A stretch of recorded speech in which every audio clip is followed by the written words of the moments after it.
Hello, my name is Anand Patel, 2020 Greater Tampa Realtors Chair of the Global Subcommittee and the Tampa Bay Global Business Council. Welcome to episode number 3 of the Tampa Bay Global Business Podcast.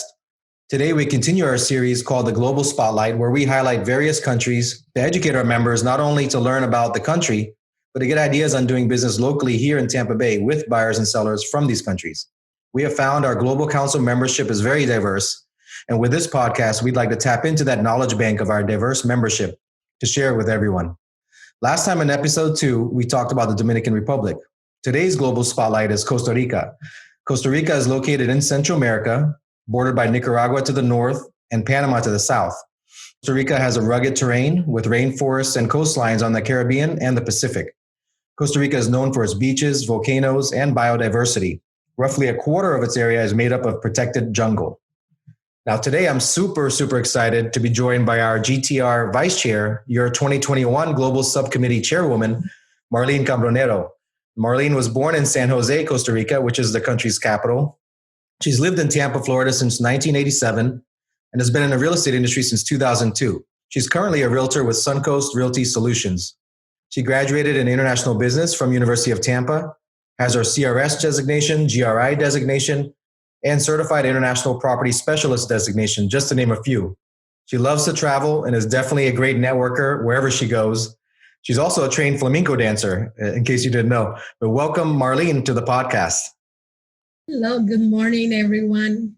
Thank you so much for having me. I'm very honored and privileged to be able to connect with you and share everything that I have about my country, that I know about my country and that I feel about my country and know in regards to practices, culture, and everything that can help you connect with our partners in Costa Rica and our investors that from around the world that want to invest in Costa Rica and from Costa Rica to the state of Florida or anywhere else in the United States. Well, great. Thank you again for being here. Tell us a little bit about what it's like in Costa Rica. I'm sure it definitely has changed over the years since you were last year. I'm not sure if you travel back and forth or not. Yes, I have. All my family is in Costa Rica, so I go there quite often. This year, obviously, I have not been able to be there. Our country, our culture doesn't really change much. It progresses, is what I like to say. We are very much traditional in every sense of the word. We hold our roots very dear to our heart in regards to our family, in the way we relate to and respect our family members, in the way we respect our environment, in the way we respect our law. So all of that is very much established and well kept, and we are very proud of that. And now we progress with technology, and we keep up with the world in everything that you can imagine. So what you find in the United States, you find it in Costa Rica. So in that sense, it's a very easy country to do business with because you will not find a big cultural shock when you conduct business in Costa Rica. Very much just like doing business in the United States, which is something very unique and different from any country in Central America and Latin America in general. One thing that I did read when I was preparing for this on Costa Rica that was kind of interesting, and I don't remember the statistics specifically, but they have a big focus on education. I think it said something around 6% of the country's budget is spent on education, where the rest of the world is like 2.4 or something a little bit low. So they have a big focus on education. Very much in education and equality. So all the social welfare that the government efforts that the government has is all towards education, health, and strengthening the economy. So there is a big push for equality. We in Costa Rica is a multi-party republic, unitary multi-party republic, and is composed of a president and is reelected every 4 years. So we have a great sense of helping the people do better and live well. So it's not so much of a huge gap in between the haves and the don't have. No, the majority is the middle class and very much everyone educated. It's mandatory to send your children to school, and the schools that are or public schools, the majority of them, there are, of course, private schools as well. Great level of education. I mean, the children learn throughout grade school, middle school, high school, everything they need to go and stand well at any major university, not only Costa Rica, but also outside of Costa Rica, going to the United States or Europe to specialize in their field. So we're very proud of that. We take great pride in our economy being strong, in our education and stability politically. We abolished an army since 1949. So we don't have the power type of government controlling the country. And that's what makes it a very stable country and very good country for people from outside in the world to come to Costa Rica and feel comfortable doing business there and building relationships with the Costa Rican people. I'm sure we'll talk about this a little bit later, but there's a lot of expat or like U.S. citizens that move. I know Panama is one. Is Costa Rica? It sounds like what you're saying. Costa Rica is also another very stable economy where it attracts those from the U.S. relocating or retiring. Is that the case? Yes, very attractive. Now, Panama is the most successful financially due to the fact that they have the Panama Canal. So it's the financial hub for all Latin America because of all the trade that goes through, that happens every day. So in Costa Rica is different. Costa Rican is more of in regards to the technologies that is available there and all the opportunities in the very well-educated workforce at a higher level than any country in Central America. So we have opportunities for more companies to come there and expand their business and establish Costa Rica as another base for their financial services, for their IT services, in medical as well. So it's very different than Panama, but it's very attractive to many people. And what are the languages spoken there? I know Spanish, and I believe most speak English. Yes, we are definitely a Spanish country, speaking country, the majority of it, but English is very well spoken throughout the country. Everywhere you're able to communicate, stores, and especially when you conduct business. And I believe I read the currency-wise, I think it's the colon, but U.S. dollar is accepted in a lot of the areas. Yes, very much, very well.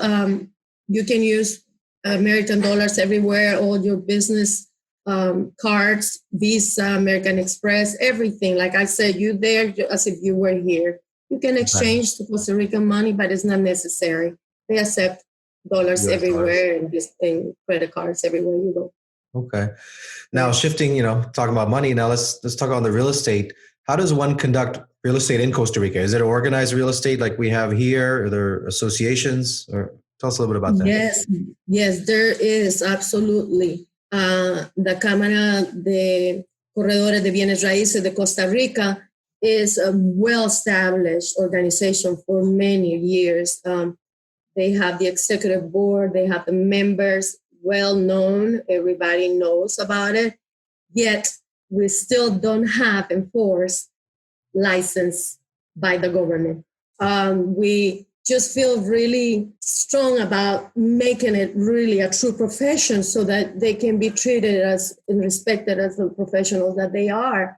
And all these main companies like that we have here, Remaxes of the world, Coldwell Bankers of the world, Kelly Williams of the world, they there. And then many other boutique brokerages we have here, very well internationally known too, that conduct business with people from Europe, from the Middle East, from China, from everywhere, but yet no license. So it's still a challenge for all the real estate professionals to conduct business because they're competing against the taxi driver, the bus guy in the restaurant. Everybody's trying to sell Costa Rica to everybody. So it has come a long way, and they are working really hard and make it with the legislature to enforce license, and they very much working on that in the last few years. And I think it's just a matter of time once it becomes an. Is there a real estate license one earns, but it's just not enforced, or is there no really license? No, so anyone there's can not really a license process for it. No,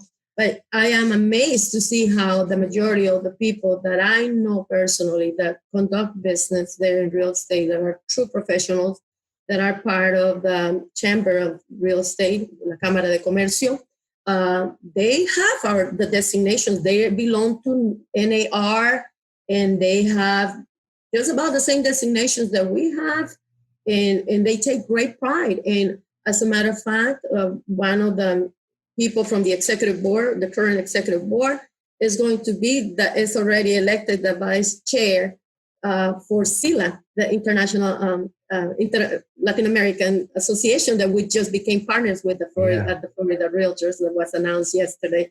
So she's going to be a Costa Rican real estate professional, will be the upcoming president for the Latin American Association of Real Estate Professionals. So it's taken very seriously by those people that are truly dedicated to our profession. So if say an agent from here in Tampa wants to refer a business to someone in Costa Rica, how would they go about doing that and like protecting compensation, referral fee, and making sure they're picking the right person?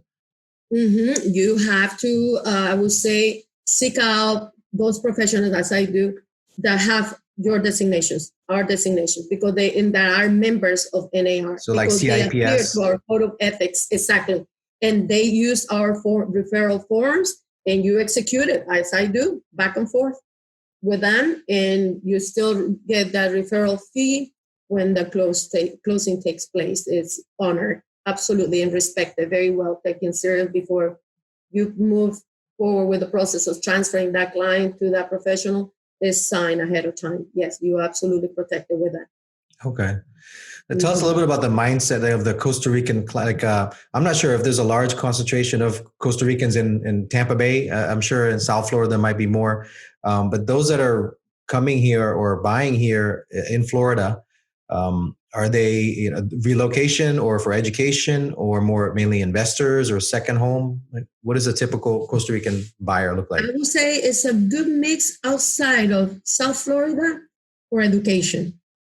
So children that come to get their degrees here or their specialization, parents who will buy an apartment, something we don't do well with dorms. We don't believe that in Costa Rica. That doesn't exist in Costa Rica. So we're very protective of our children, and we want them in a safe place, maybe with a roommate that hopefully from the same country, from the same family, high school or the same college that they come from, that families that know each other from Costa Rica will make good 2 children in one apartment. They will invest on that in North Florida and Central Florida.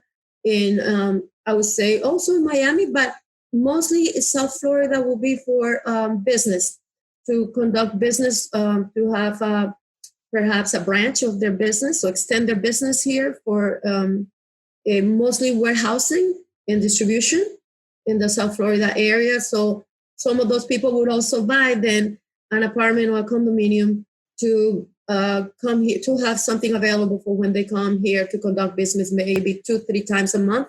So they will stay there.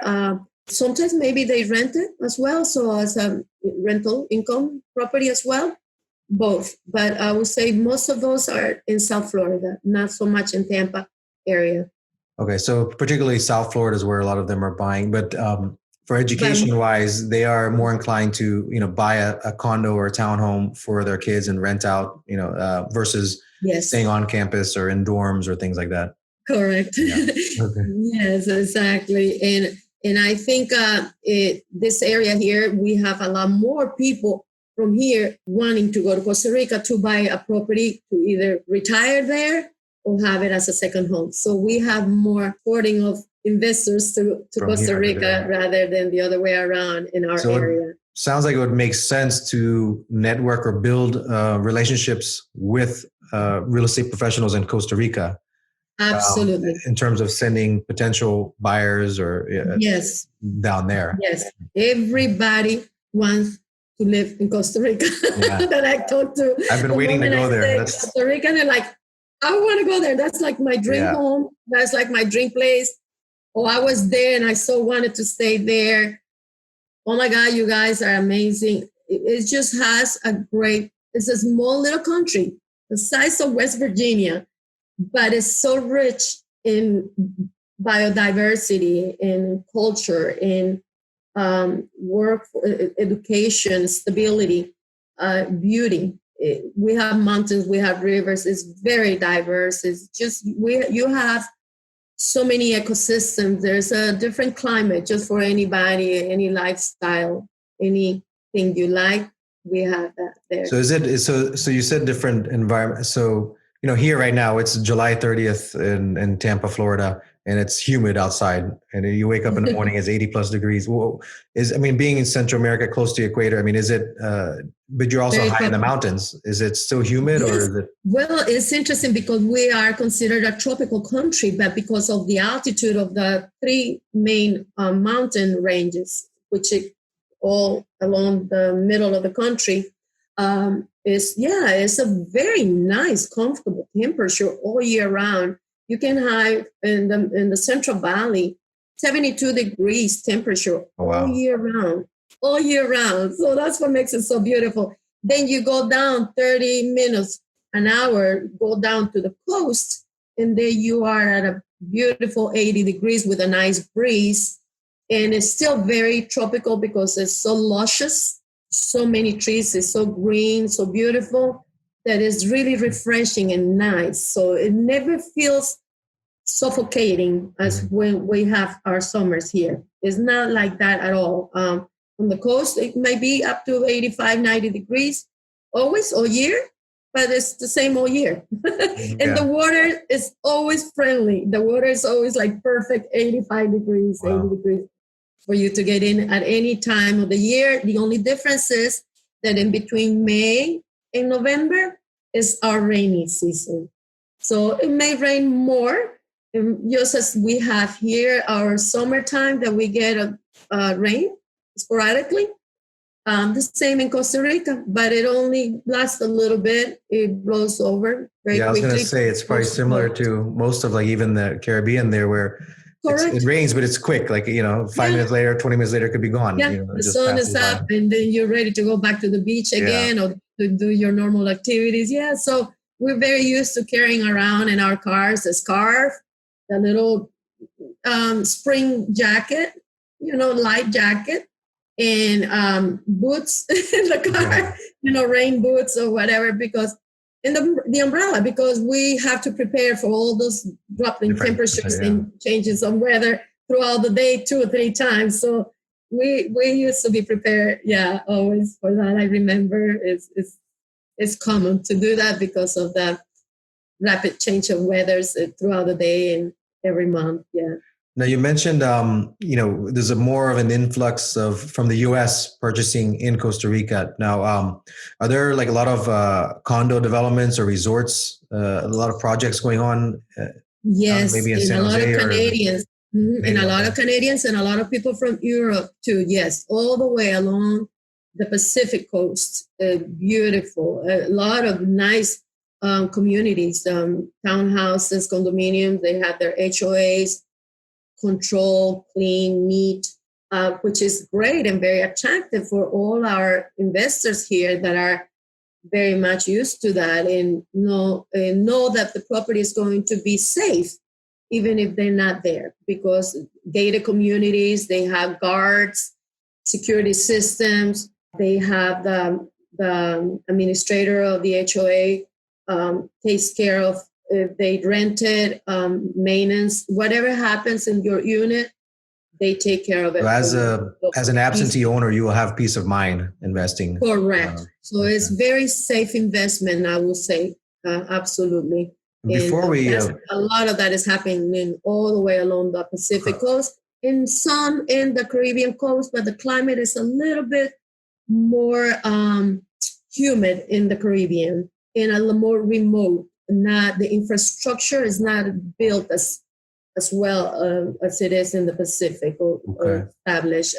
because of the terrain. We have a lot of rivers and more jungle and more reserves and national parks that are completely virgin. So you cannot build highways everywhere to go to where you need to go. You have to take the road that goes there and then either by boat or, by just the main highway to get to where you need to go.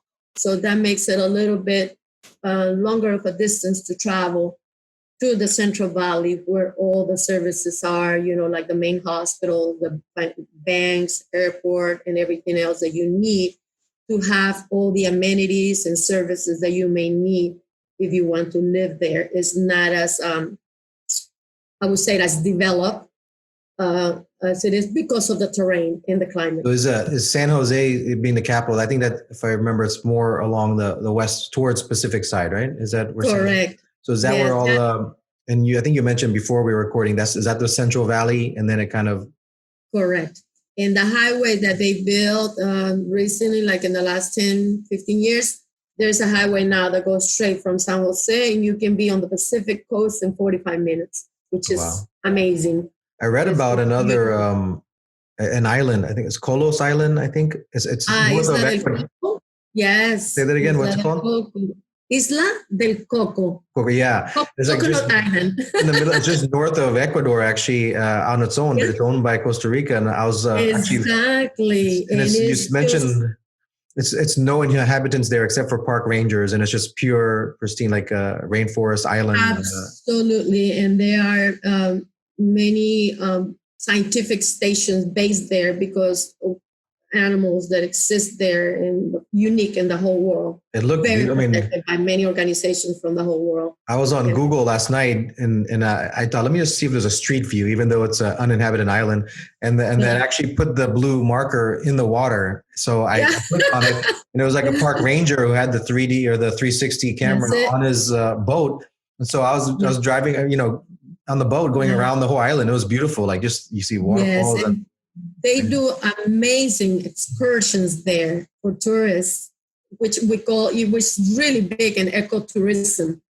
So all these parks and things that are so unique in our country, they take you there for diving because we have incredible reefs, coral reefs, and the biodiversity that exists there that is only there in the whole world. Wow, amazing. It's beautiful there. Yeah. Right now, I mentioned it's July 30th, 2020. We're in the middle of the pandemic with the coronavirus, and hearing all this, just eager to get back out and travel again, itching to get out. Well, make sure you have the passport ready. I know. Your passport doesn't expire during all this months, so you can be ready to hop in.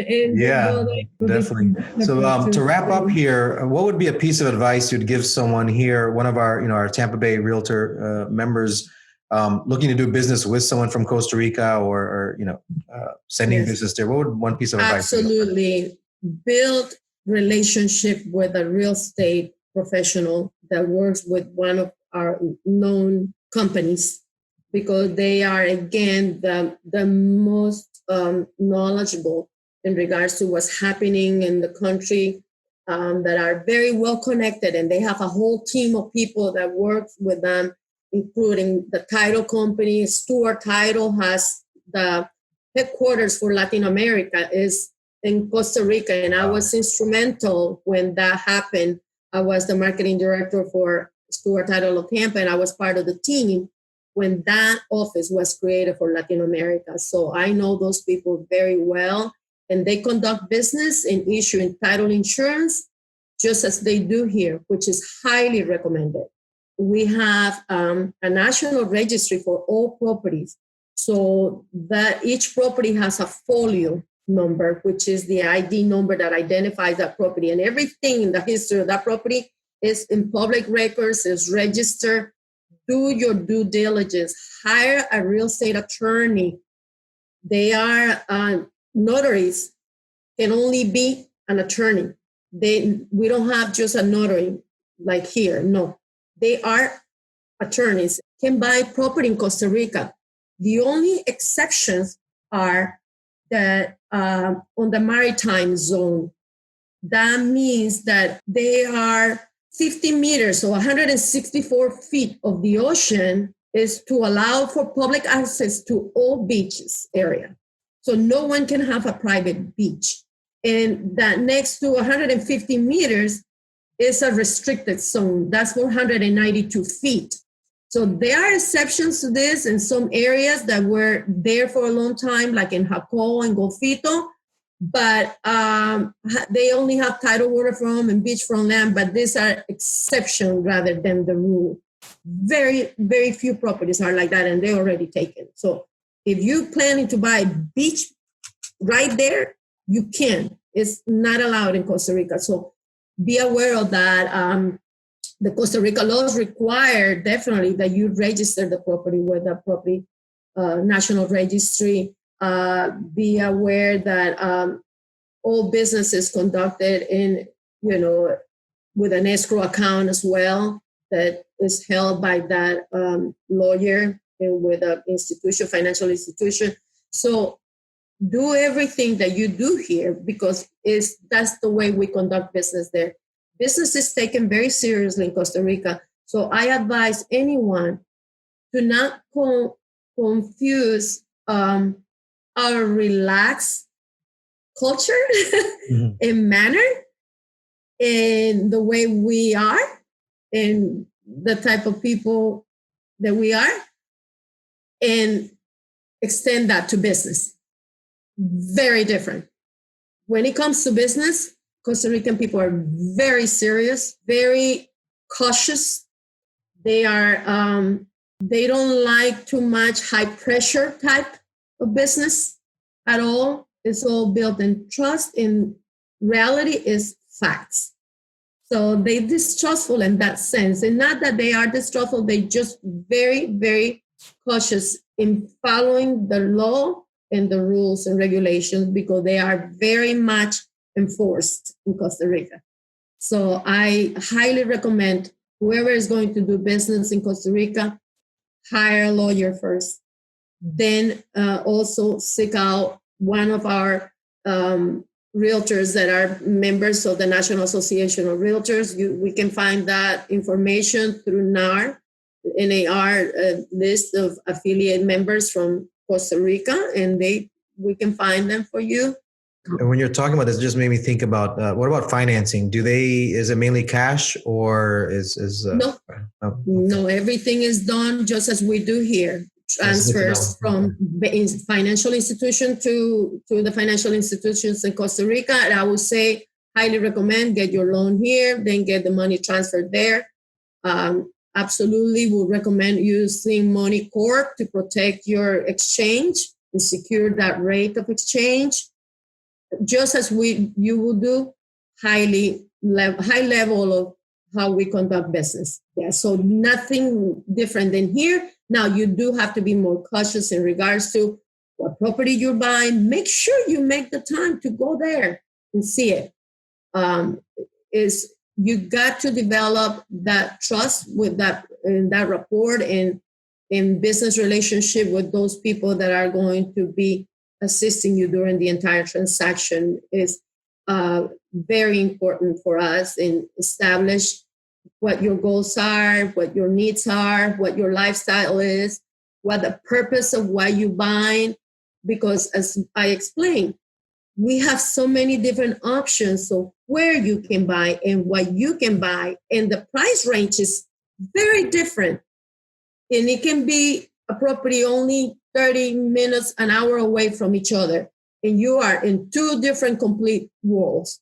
So be very specific about what you want, what you need, express exactly the purpose of what you're looking for and why and how you need to conduct business. In that way, that property can be found exactly to match what you need.